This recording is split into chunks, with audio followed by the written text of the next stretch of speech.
Pasal 6. Di manakah orang mati? Bagaimana keadaan kita pada waktu mati? Mengapa manusia mati? Apakah kita merasa lega sewaktu mengetahui kebenaran tentang kematian? Paragraf 1-3. Pertanyaan. Pertanyaan apa saja yang diajukan orang tentang kematian? Dan jawaban apa yang diberikan oleh berbagai agama? Itulah pertanyaan-pertanyaan yang ada dalam benak orang-orang selama ribuan tahun. Pertanyaan-pertanyaan itu penting karena jawabannya mempengaruhi kita masing-masing, tidak soal siapa kita atau di mana kita tinggal. Dalam pasal sebelumnya, kita membahas bagaimana melalui korban tebusan Yesus Kristus, kita dapat memperoleh kehidupan abadi. Kita juga belajar bahwa Alkitab menubuatkan suatu masa ketika kematian tidak akan ada lagi. Penyingkapan atau Wahyu 21 ayat 4. Namun sementara ini, kita semua akan mati. Orang yang hidup sadar bahwa mereka akan mati, kata Raja Salomo yang bijaksana. Pengkhotbah 9 ayat 5. Kita berupaya hidup selama mungkin. Meskipun begitu, kita bertanya-tanya bagaimana keadaan kita sewaktu kita mati. Sewaktu orang yang kita cintai meninggal, kita berduka. Kita mungkin bertanya, bagaimana keadaan dia? Apakah dia menderita? Apakah dia sedang mengamati kita? Dapatkah kita membantunya? Dapatkah kita bertemu lagi dengannya? Agama-agama di dunia ini memberikan jawaban yang berbeda-beda. Ada yang mengajarkan bahwa jika Anda banyak berbuat baik, Anda akan pergi ke surga. Tetapi jika Anda banyak berbuat jahat, Anda akan dibakar di tempat siksaan. Agama lain mengajarkan bahwa pada waktu mati, seseorang pergi ke alam roh untuk berkumpul dengan leluhur mereka. Agama lain lagi mengajarkan bahwa orang mati pergi ke alam baka untuk dihakimi dan kemudian direinkarnasi atau dilahirkan kembali dalam tubuh lain. Paragraf 4. Pertanyaan. Gagasan mendasar yang sama apa yang diajarkan oleh banyak agama tentang kematian? Semua agama tersebut mengajarkan satu gagasan mendasar yang sama, yaitu bahwa ada suatu bagian dari diri kita yang masih hidup setelah tubuh jasmani kita mati. Hampir setiap agama yang dianut pada zaman dahulu dan sekarang mengajarkan bahwa kita tetap hidup untuk selama-lamanya dan masih dapat melihat, mendengar, dan berpikir. Namun, bagaimana mungkin? Indra-indra kita serta pikiran kita semuanya berhubungan dengan daya kerja otak. Pada waktu kita mati, otak kita tidak bekerja lagi. Daya ingat, perasaan, dan indra-indra kita tidak terus berfungsi secara misterius tanpa otak. Semuanya berhenti bekerja setelah otak kita hancur. Bagaimana sebenarnya keadaan orang mati? Paragraf 5 dan 6. Pertanyaan. Apa yang Alkitab ajarkan tentang keadaan orang mati? Keadaan orang mati bukan misteri bagi Yehua, Sang Pencipta otak. Ia mengetahui kebenarannya, dan dalam firman-Nya Alkitab, Ia menjelaskan bagaimana keadaan mereka. Alkitab dengan jelas mengajarkan, sewaktu seseorang mati, ia tidak ada lagi. Kematian adalah kebalikan dari kehidupan. Orang mati tidak dapat melihat, atau mendengar, atau berpikir. Tidak ada satu bagian pun dari diri kita yang tetap hidup setelah tubuh kita mati. Kita tidak mempunyai jiwa atau roh yang tidak berkematian. Catatan kaki mengatakan, untuk pembahasan tentang kata jiwa dan roh, silakan lihat appendix halaman 208-211 dari edisi tercetak. Akhir catatan kaki. Setelah Salomo menyatakan bahwa orang yang hidup tahu bahwa mereka akan mati, ia menulis, tetapi orang mati, mereka sama sekali tidak sadar akan apapun. Lalu, ia menguraikan kebenaran yang mendasar itu dengan mengatakan bahwa orang mati tidak dapat mengasihi atau membenci, dan bahwa tidak ada pekerjaan atau rancangan atau pengetahuan atau hikmat di kuburan. Pengkhotbah 9 ayat 5, 6, dan 10. Demikian pula, Mazmur 146 ayat 4 mengatakan bahwa pada waktu seseorang mati, lenyaplah segala pikirannya. Manusia itu fana atau berkematian dan tidak terus hidup setelah tubuh mati. Hidup kita bagaikan api pada sebatang lilin. Sewaktu dipadamkan, apinya tidak pergi kemana-mana. Api itu tidak ada lagi. Apa yang Yesus katakan tentang kematian? Paragraf 7. Pertanyaan. Bagaimana Yesus menjelaskan kematian? Yesus Kristus menggambarkan keadaan orang mati. Ketika Lazarus teman baiknya meninggal, Yesus memberitahu murid-muridnya, Lazarus sahabat kita telah pergi beristirahat.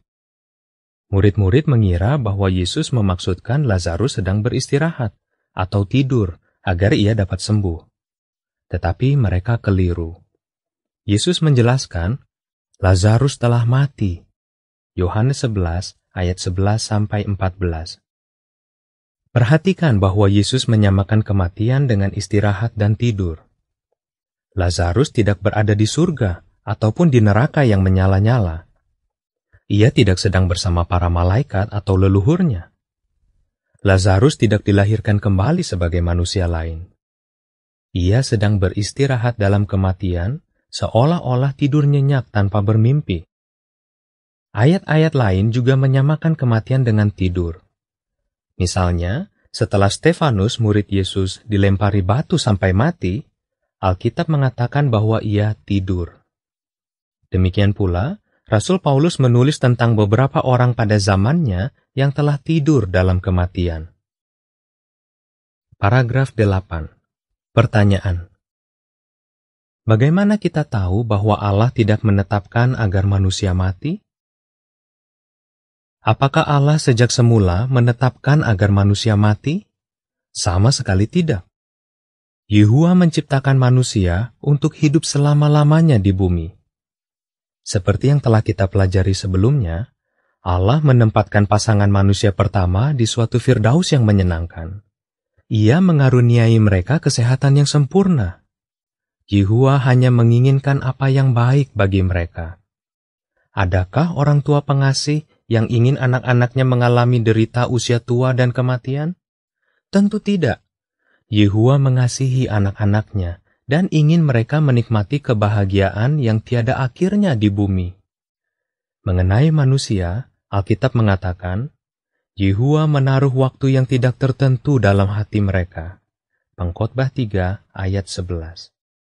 Allah menciptakan kita dengan keinginan untuk hidup selama-lamanya, dan Ia telah mengatur agar keinginan itu dipenuhi. Mengapa manusia mati? Paragraf 9. Pertanyaan. Larangan apa yang Yehuwa tetapkan atas Adam? Dan mengapa perintah itu tidak sulit ditaati?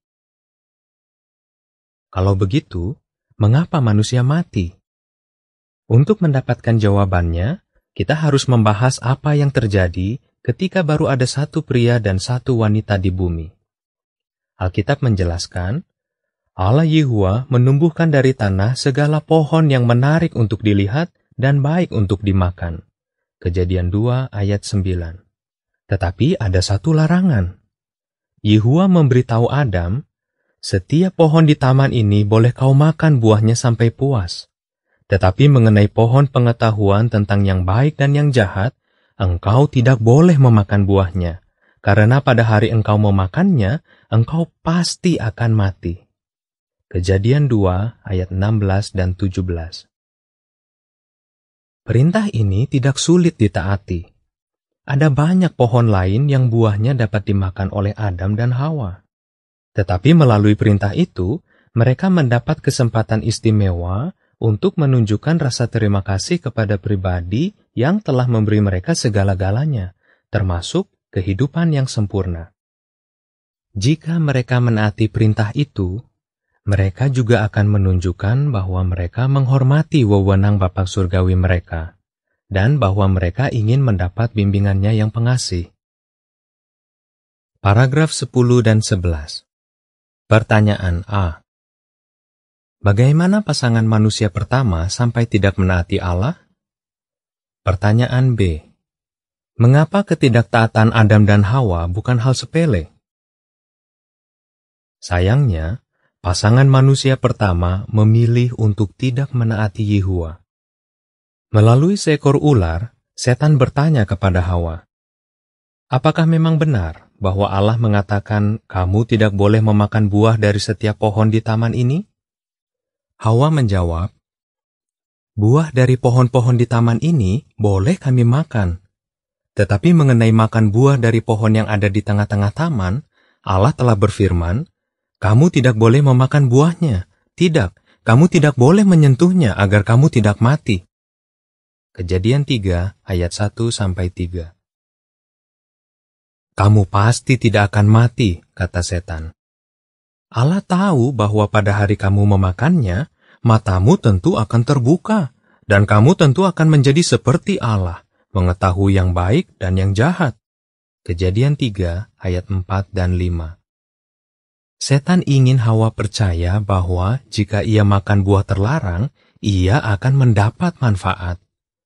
Menurut setan, Hawa dapat memutuskan sendiri apa yang benar dan salah, serta dapat melakukan apa yang ia inginkan. Setan juga menuduh Yehuwa berdusta sewaktu mengatakan bahwa Hawa akan mati jika ia makan buah itu. Hawa mempercayai setan. Maka ia memetik buah itu dan memakannya. Lalu, ia memberikan sebagian kepada suaminya, yang kemudian ikut memakan buah itu. Mereka melakukannya bukan karena tidak tahu. Mereka tahu bahwa mereka justru melakukan apa yang Allah larang. Dengan memakan buah itu, mereka sengaja tidak menaati suatu perintah yang sederhana dan masuk akal. Mereka tidak menghargai Bapa surgawi mereka dan wewenangnya. Sikap tidak hormat tersebut kepada pencipta mereka yang pengasih tidak dapat dimaafkan. Paragraf 12. Pertanyaan. Apa yang dapat membantu kita mengerti perasaan Yehuwa sewaktu Adam dan Hawa memilih untuk menentang Dia? Sebagai gambaran, bagaimana perasaan Anda jika anak yang telah Anda besarkan dan sayangi tidak menaati Anda melalui tindakan yang menunjukkan bahwa ia tidak menghormati atau mengasihi Anda? Anda tentu merasa sangat sakit hati. Maka bayangkan betapa pedihnya hati Yehuwa sewaktu Adam maupun Hawa memilih untuk menentang Dia. Paragraf 13. Pertanyaan. Menurut Yehuwa, apa yang akan terjadi atas Adam sewaktu ia mati? Dan apa artinya itu? Tidak ada alasan bagi Yehuwa untuk membiarkan Adam dan Hawa yang tidak taat itu hidup selama-lamanya. Mereka mati, tepat seperti yang telah Ia firmankan. Adam dan Hawa tidak ada lagi. Mereka tidak pindah ke alam roh. Kita mengetahui hal ini dari apa yang Yehuwa katakan kepada Adam setelah ia memintanya untuk mempertanggungjawabkan ketidaktaatannya. Allah berfirman, "Engkau akan kembali ke tanah, karena dari situ engkau diambil, karena engkau debu, dan engkau akan kembali ke debu." Kejadian 3 ayat 19. Allah menciptakan Adam dari debu tanah. Sebelum itu, Adam tidak ada. Maka ketika Yehuwa berfirman bahwa Adam akan kembali ke debu, Ia memaksudkan bahwa Adam akan kembali ke ketiadaan. Adam akan menjadi tidak bernyawa seperti asalnya, yaitu debu. Paragraf 14. Pertanyaan. Mengapa manusia mati? Adam dan Hawa sebenarnya bisa terus hidup sampai sekarang. Tetapi mereka mati karena mereka memilih untuk tidak menaati Allah dan dengan demikian berbuat dosa. Jadi, kita mati karena Adam mewariskan dosa maupun kematian kepada semua keturunannya. Dosa itu bagaikan penyakit turunan yang mengerikan. Siapapun tidak dapat luput darinya. Akibat dosa, yaitu kematian, adalah suatu kutukan. Kematian adalah musuh, bukan teman. Alangkah bersyukurnya kita bahwa Yehua menyediakan tebusan untuk menyelamatkan kita dari musuh yang mengerikan ini. Mengetahui kebenaran tentang kematian itu bermanfaat. Paragraf 15. Pertanyaan.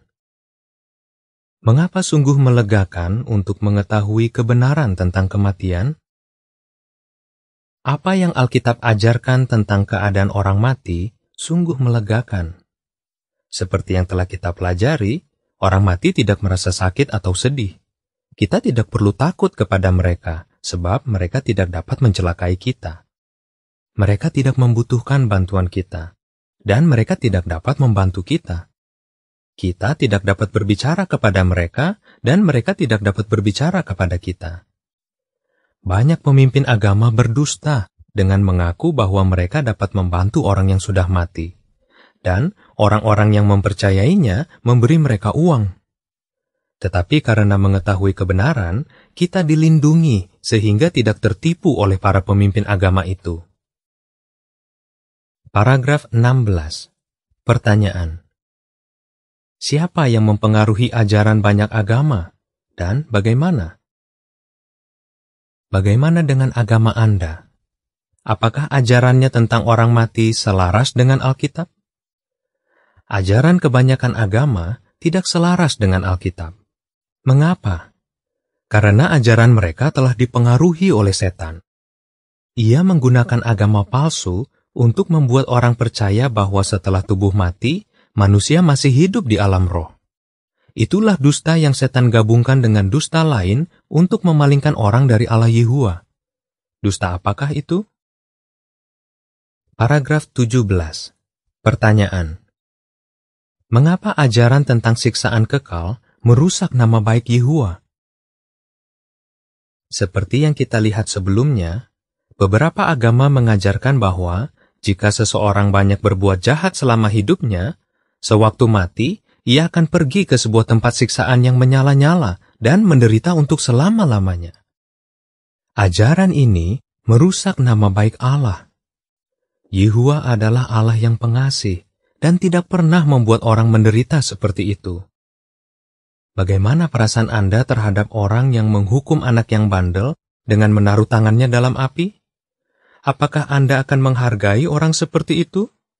Apakah Anda ingin berkenalan dengan dia? Tentu tidak. Anda pasti menganggapnya sangat kejam.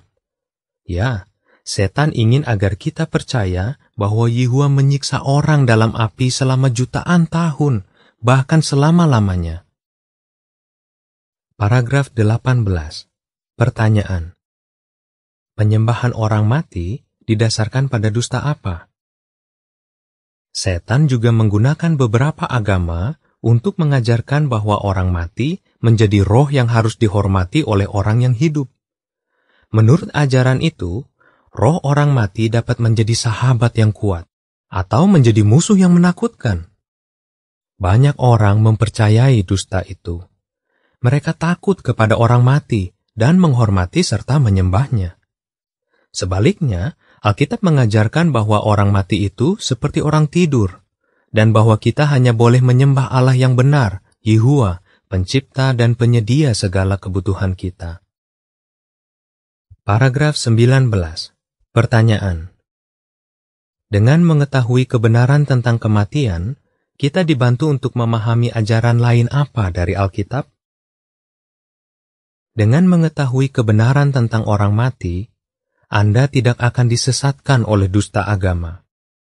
Hal itu juga membantu Anda memahami ajaran-ajaran Alkitab lainnya. Misalnya, sewaktu Anda tahu bahwa orang mati tidak pindah ke alam roh, janji kehidupan abadi dalam Firdaus di bumi akan lebih nyata bagi Anda. Paragraf 20. Pertanyaan. Pertanyaan apa yang akan kita bahas dalam pasal berikutnya? Lama berselang, Ayub, pria yang adil benar, mengajukan pertanyaan ini. Jika laki-laki mati, dapatkah ia hidup lagi? Ayub 14 ayat 14. Dapatkah orang yang tak bernyawa, yang tidur dalam kematian, dihidupkan kembali? Apa yang Alkitab ajarkan tentang hal ini sangat menghibur, sebagaimana akan diperlihatkan dalam pasal berikutnya. Apa yang Alkitab ajarkan? Orang mati tidak dapat melihat atau mendengar atau berpikir. Pengkhotbah 9 ayat 5. Orang mati sedang beristirahat, mereka tidak menderita. Yohanes 11 ayat 11. Manusia mati karena mewarisi dosa dari Adam. Roma 5 ayat 12.